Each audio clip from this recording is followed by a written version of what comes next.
Jonathan Aguiar e está no ar o programa Cutuca e Educa. E o convidado de hoje é o André Codeia, que é mestre em Ciência da Motricidade Humana pela Universidade Castelo Branco e autor do livro Neurodidático pela editora WAK.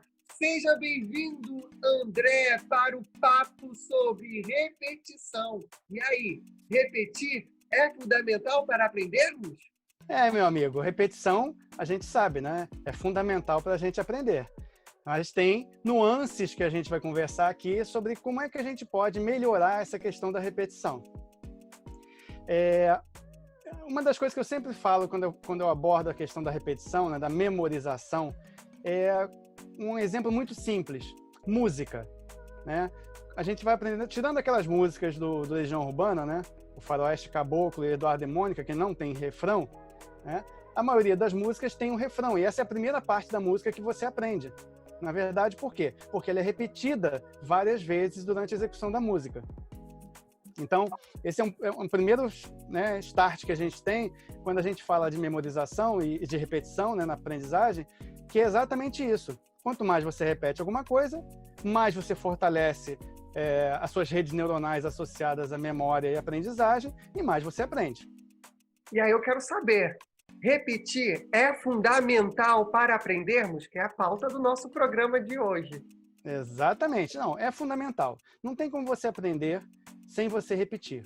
Qualquer coisa que você aprenda, um telefone, o nome de uma pessoa, né, características de um local onde você foi, né, você lembra muito mais, muito melhor se você for várias vezes a esse local, se você estiver na presença da pessoa chamando-a pelo nome.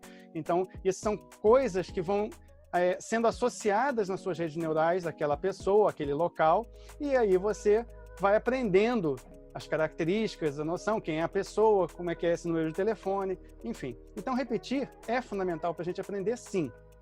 Só que existem formas de repetição. Conta aí pra gente essas formas de repetição. Existe alguma técnica? Existem sim. A mais comum, que é a mais usada em todos os locais, inclusive nas escolas, é a repetição massiva. Né? O que é repetição massiva? A repetição massiva é aquela simples mesmo. Você coloca a criança para repetir o conteúdo, coloca a criança para fazer testes, faz dever de casa, ou seja, você induz a criança a ficar repetindo aquele conteúdo várias vezes, de diferentes formas, e aí, a partir dessa repetição, a criança vai memorizando e vai incorporando aquilo que você está querendo ensinar, aquele conteúdo. Né? Só que é uma técnica que funciona? Sim, funciona. Né? Tabuada é um bom exemplo disso na matemática. Né? Que a gente aprende.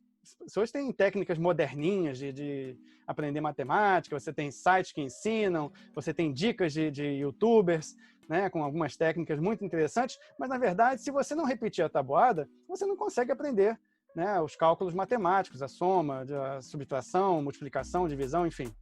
Né? Então, você precisa repetir. Só que existem outras formas que são interessantes, que já foram testadas cientificamente através de pesquisas variadas, e eu vou citar para você duas delas aqui, para a gente poder trabalhar em cima delas. Né? A primeira é uma contraposição à repetição massiva. Ela se chama repetição espaçada. Repetição espaçada funciona assim. Eu vou dar um exemplo assim, bem basicão mesmo, para a gente poder entender isso fácil. Vamos supor que você tenha 9 horas durante a semana para você poder estudar alguma coisa. Você está precisando estudar um conteúdo, você tem uma prova no final de semana para fazer, e aí você precisa estudar e só tem essas 9 horas disponíveis. Bom, na repetição massiva, o que você vai fazer? Você vai pegar essas 9 horas direto, né, temporalmente falando, você vai pegar um dia e vai ficar 9 horas lá sentado estudando, o que é cansativo, o que chega uma hora que você já não aguenta mais, tem que dar paradas, você tem que parar para comer, você tem que parar para respirar, né? E aí, o que acontece? Fica uma coisa cansativa, mas você vai aprender lá o que você conseguir dentro dessas 9 horas. A repetição espaçada, ela pressupõe o seguinte, um planejamento no qual você divide essas horas disponíveis para que você possa estudar, mas em pequenos espaços de tempo, de uma forma assim bem curta, em relação à massiva, né? Então vamos pegar essas 9 horas, vamos dividir em 3 vezes por semana, por exemplo, né? 3 vezes de 3 horas, já é bastante coisa, mas é menos pior do que 9 horas direto. E aí você estudaria durante esses 3 dias na semana, por exemplo, segunda, quarta e sexta, e aí chegaria no sábado ou domingo para fazer a sua prova e você faria a sua prova com um conteúdo melhor memorizado, de forma menos cansativa e de uma forma que você relembre melhor, porque uma das coisas relacionadas à memória é exatamente a questão de que quando a gente memoriza, não significa automaticamente que a gente vai ser capaz de recuperar essa informação, né? Lembra do famoso branco? Ah, deu branco. E esse deu branco é o quê? Ah, você estudou pra caramba, você sabia a matéria, etc, mas chega na hora, você fica nervoso, fica ansioso com a prova, pum, parece que aquilo some da sua cabeça, né? Então, a repetição espaçada, ela garante, segundo as pesquisas, uma melhor capacidade de recuperação dessa memória, daquilo que você armazenou, e que você pode usar de uma forma mais eficaz, então você tem um melhor rendimento em relação à repetição massiva. Uma segunda estratégia que a gente tem chama-se Interleaving Effect, que seria, numa tradução livre, alguma coisa tipo efeito intercalado. Interleaving Effect diz respeito ao seguinte: você repete aquilo que já foi estudado, mas você repete de forma intercalada, ou seja, conteúdos antigos da matéria, junto com conteúdos novos. Então, por exemplo, você vai fazer uma testagem para ver como é que os alunos estão se saindo, como é que eles memorizaram a matéria, e ao invés de colocar só as questões, por exemplo, que você acabou de ministrar, você intercala com essas questões, intercala mesmo, uma questão antiga, uma questão nova, uma questão antiga, uma questão nova.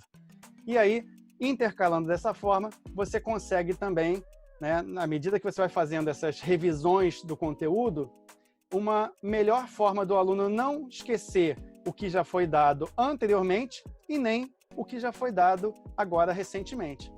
Também é uma técnica que é considerada eficaz para que as pessoas possam aprender melhor e mais rápido. André, a pergunta que não quer calar. Os professores que repetem bastante, você cutuca ou educa? Ah, eu vou cutucar.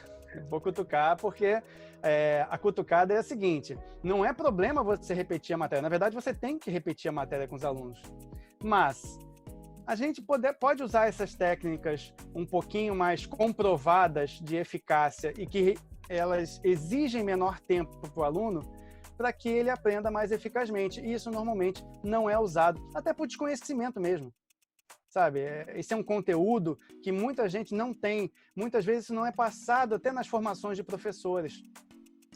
Entende? Então você fica tão preocupado com o conteúdo que você esquece das técnicas que o professor vai ser capaz de utilizar em sala de aula. E esse foi o nosso programa Cutuca, Educa, Cutuca, Educa. Muito obrigado. Por nada, querido. Sempre um privilégio estar aqui com você, um privilégio estar aqui nos seus programas, tá?